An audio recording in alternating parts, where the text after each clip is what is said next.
Muy buenas tardes.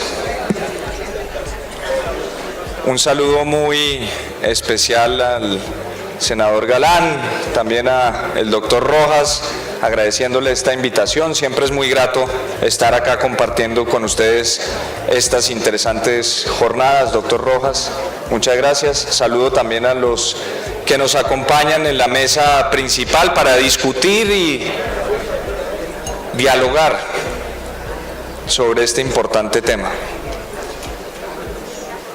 Sobre este importante tema que no es nada más ni nada menos, doctor Rojas, que el origen del conflicto armado.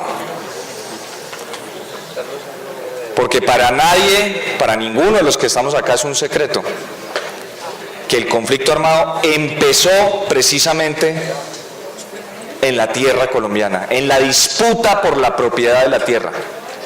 Y es allá donde debe terminar. Y en eso estamos empecinados desde la Agencia Nacional de Tierras.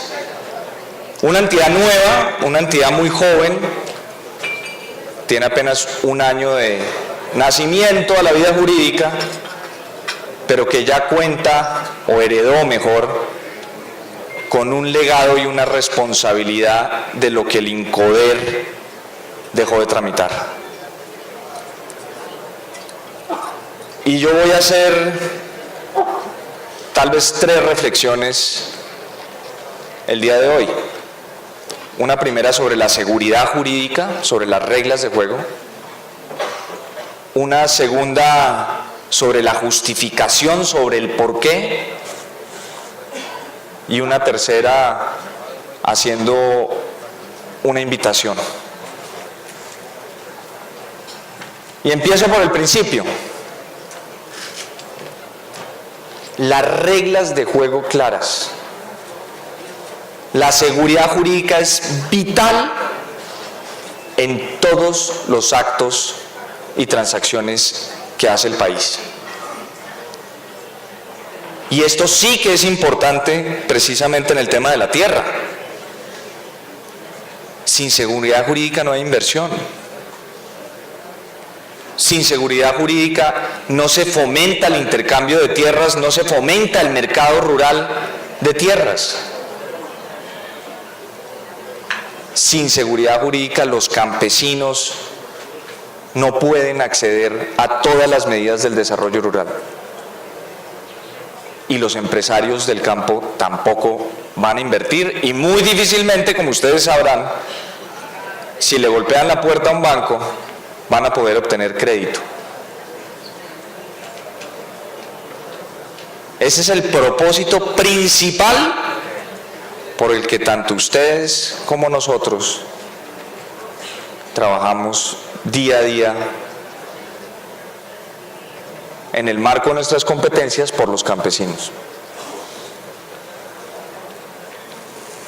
Y el Gobierno Nacional acaba de expedir hace ya 2 meses el Decreto Ley 902 de 2017, en ejercicio de las facultades extraordinarias conferidas al Presidente de la República para reglamentar y aterrizar el proceso de paz.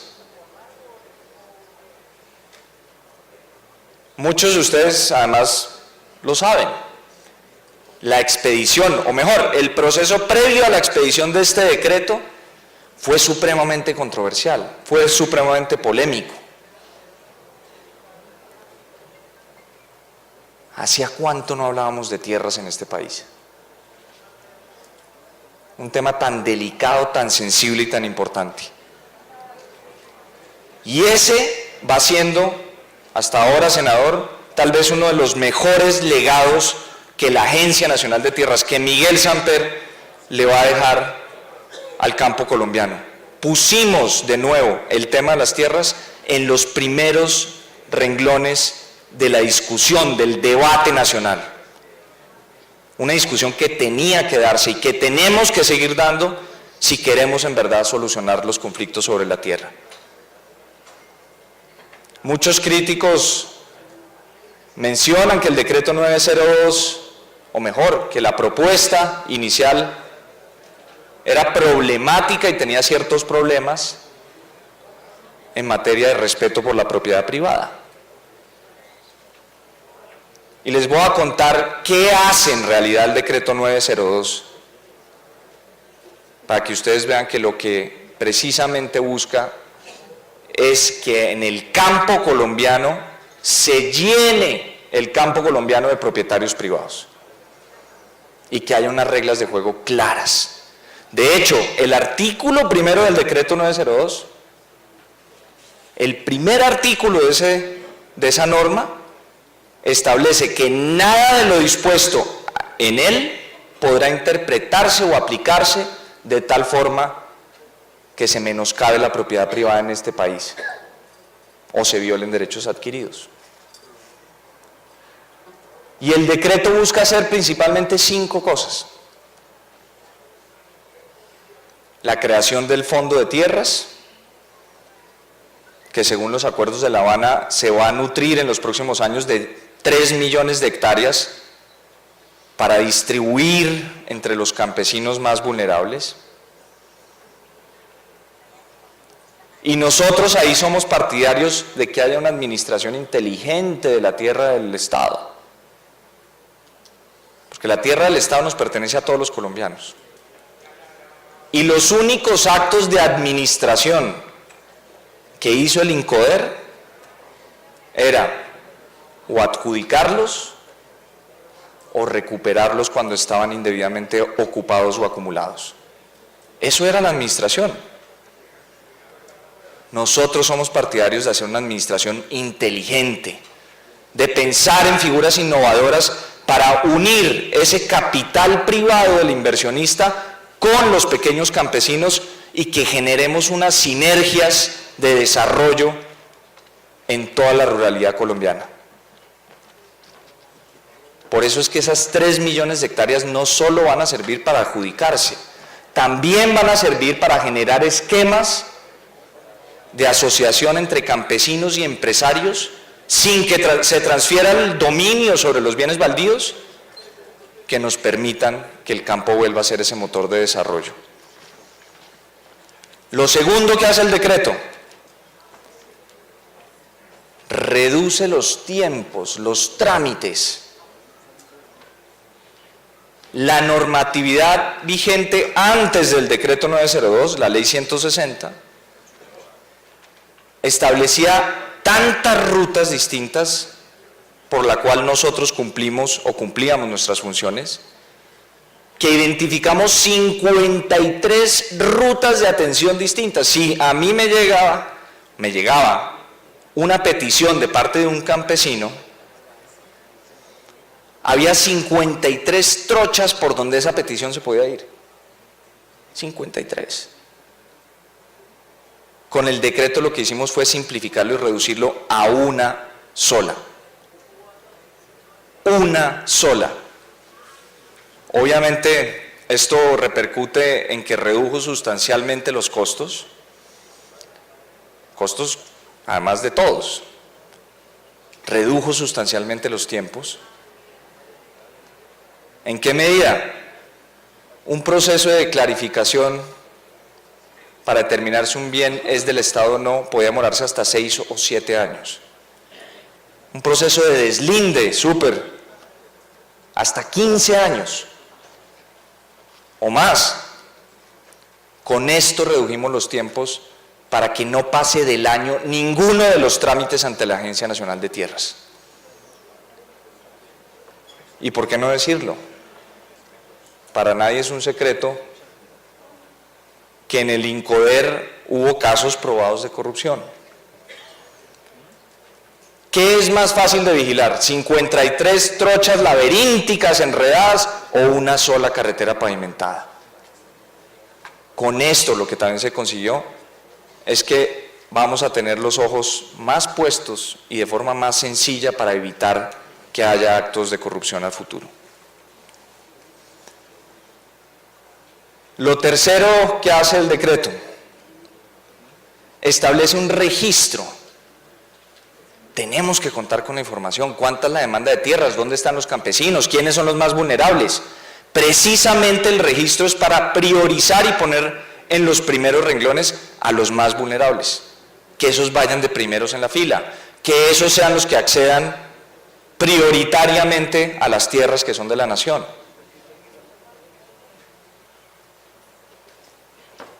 En cuarto lugar, se crean unos mecanismos de acceso a tierras.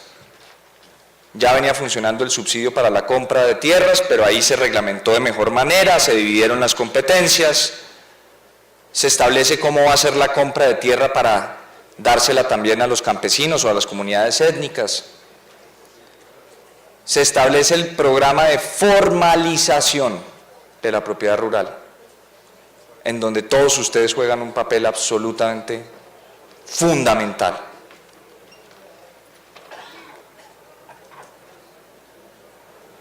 Este programa nos va a permitir cambiarle la cara al campo colombiano. Hoy en día es una cara de informalidad. Y la idea súper es que con este programa pintemos el campo de formalidad. Que todos los campesinos de este país, demorémonos lo que nos demoremos, tengan precisamente el título de propiedad que les permite acceder a todas las otras medidas. Es que el título de propiedad no es un documento, es una llave que le permite a los campesinos abrir la puerta al subsidio, al crédito, a la inversión pública, a la inversión privada. En fin, es la llave que le permite abrir la puerta a su futuro, a su progreso. Y en quinto lugar, el decreto 902 cambia radicalmente la forma en que está concebida la operación de la institucionalidad. Las decisiones a partir de la expedición de este decreto ya no se toman en Bogotá o en las oficinas regionales, se toman en territorio. Allá se estableció la obligación de operar mediante la metodología de barrido predial, en la que estamos trabajando arduamente con la superintendencia. Vamos a implementar el catastro multipropósito, que debe culminar en el ordenamiento del territorio. Actualizar la información física, económica y jurídica de un predio, a la gente le sirve y le sirve a las alcaldías, pero lo que más le sirve a la gente es que una vez se actualice esa información, eso termine en un título. Eso termina en un título. Por eso es que en el proyecto de catastro multipropósito al cual se va a referir el superintendente, estamos trabajando de la mano con el Instituto Agustín Codazzi y con ustedes, para que las decisiones las tomemos allá, en territorio, yendo predio por predio, haciendo la tarea ahí, con la participación de las comunidades, por supuesto, porque es que nosotros no sabemos quién ha sido el vecino histórico de un campesino, los que saben son los campesinos. Eso es lo que hace el decreto 902. Como ven, lo que logra es agilizar todos los mecanismos con los que contamos para ordenar el territorio, de una manera sistemática, organizada, de una manera que sea estratégica, que no se vaya la institucionalidad del territorio hasta que no se hayan solucionado todos los conflictos de ese predio determinado. ¿Y esto por qué es importante? La segunda reflexión que les quiero hacer el día de hoy. Solo para hablarlo en términos de productividad, según un estudio del Banco Interamericano de Desarrollo, la productividad analizó la informalidad y el proceso de formalización de la propiedad rural en 20 países de África, Asia, Latinoamérica, etc. Y la productividad se eleva en un 40% en aquellos países que tienen formalizada su ruralidad. ¿Esto qué quiere decir? ¿Cómo se traduce esto a la experiencia colombiana?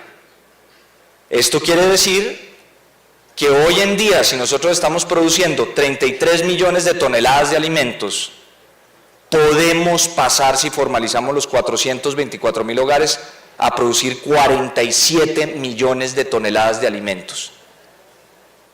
Nosotros en algún momento de nuestra historia fuimos una gran despensa en Latinoamérica.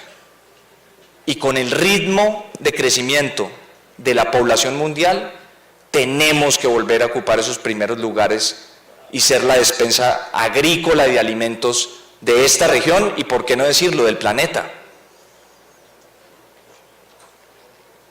Y eso se logra con muchas medidas, con vías terciarias, con infraestructura, con servicios básicos, con distritos de riego, pero todo eso empieza por la formalización de la propiedad rural.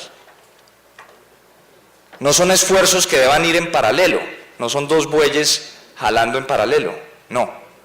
Esto es una escalera virtuosa. Si no damos el primer paso, si no subimos ese primer peldaño de formalizar la propiedad, no van a llegar las medidas del desarrollo a la tierra de este país. Y les pongo otro ejemplo. Ya analizando los hogares campesinos, según una evaluación de Planeación Nacional, los ingresos promedio de una familia campesina informal que no tiene el título son de 1,5 millones de pesos si se dedica a actividades agrícolas o de 1 millón de pesos si se dedica a actividades pecuarias.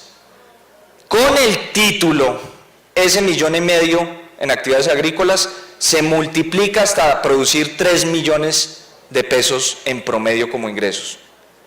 Y ese 1 millón de pesos en actividades pecuarias se multiplica por 4 hasta llegar a 4 millones de pesos como ingreso promedio. Imagínense lo que eso significa para los campesinos.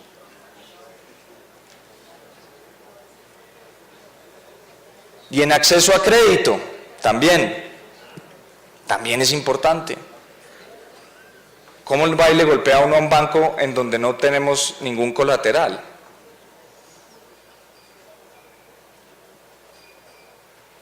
Cerca del 25% de las personas que recibieron un título fueron y solicitaron un crédito. De esos, el 90% se los aprobaron, porque tenían el título de propiedad sobre la tierra. Estaríamos hablando que puede incrementarse la demanda de crédito si formalizamos los 424,000 hogares colombianos que están informales en 1,9 billones de pesos. Para que se hagan una idea de esto, ¿qué significa? El año pasado el Banco Agrario le colocó a pequeños campesinos 1,6 billones de pesos. Duplicaríamos y superaríamos el doble de esa cifra. Todos estos recursos que llegarían finalmente para fomentar el desarrollo del sector rural colombiano. En términos de productividad es absolutamente vital, pero también en términos de paz.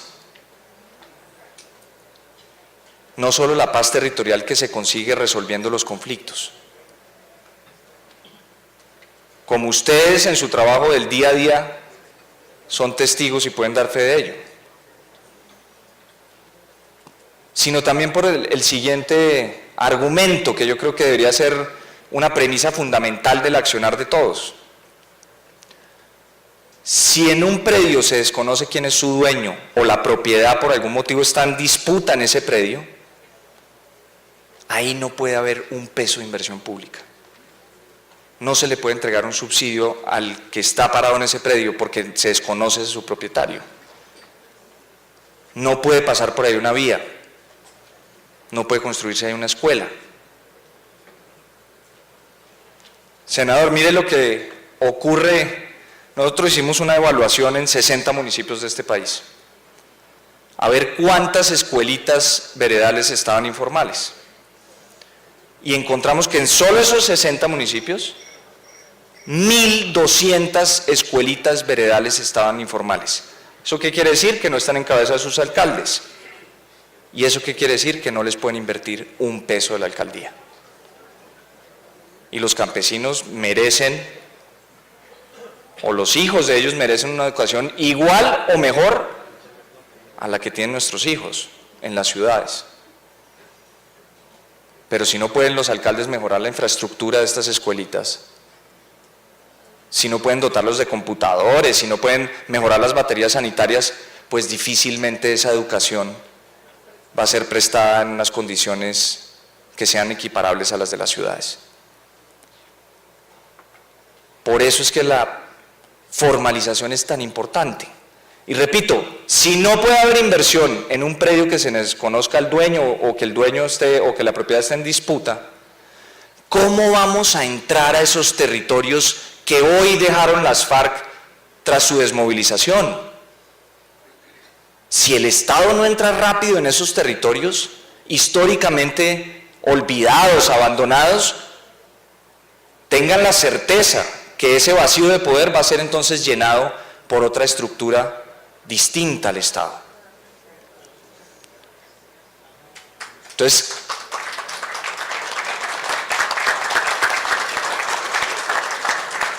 es absolutamente clave que empecemos ya, de inmediato. Las necesidades del campo no dan espera.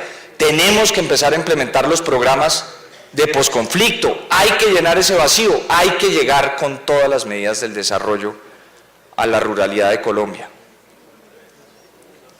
Y en eso ustedes, mis queridos amigos y amigas, ustedes han sido grandes aliados. No solo, y agradezco, doctor Rojas, por el convenio que suscribimos, mediante el cual la Unión Colegiada de Notarios nos está brindando el papel de seguridad para darle los títulos a los campesinos.